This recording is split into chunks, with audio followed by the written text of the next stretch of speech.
Ladies and gents, it's time to prepare for an Android tablet invasion. And here's one that lands this week. It's the Samsung Galaxy Tab. And I tested the one created for Verizon customers, but different versions are also coming for AT&T, Sprint, and T-Mobile for different prices.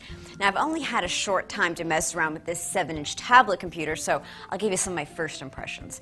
This is the first serious competitor to Apple's iPad, and this one basically is a giant Android phone without the ability to make a phone call. It's assigned a Verizon phone number, but that number is only for sending and receiving text messages. The tablet has a microphone and a front-facing camera, so it's got the capability for video chatting. It also has a camera on the back with a flash, and the small size makes it easy to hold in one hand. And it's about the same size as the new Kindle. So the size is a plus for people who want to use it to read books.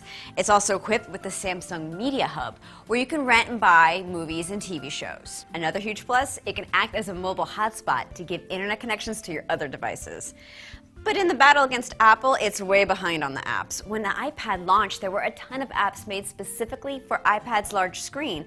On this tab, you're getting pretty much the same apps you would from a phone, but not all the apps were also made to expand to this full screen size. Well, at least that's a problem for now.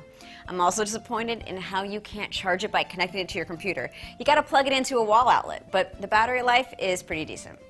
The touchscreen is very smooth, and as you can see, it looks practically identical to your typical Android phone interface, but you'll notice a new design for the contacts page and calendar, which take advantage of the larger screen. It's a really neat gadget that makes me want to plop it in my large purse, until I saw the price tag was $600 for the Verizon model. It's that high because it's not tied to a contract, and the data plan starts at $20 a month. But considering I could do most of this from my phone, I'd wait to see what apps developers come up with to make it worth that steep price. Or you can always wait for a cheaper Wi-Fi only version coming out next year. From the Miami Herald, I'm Bridget Carey.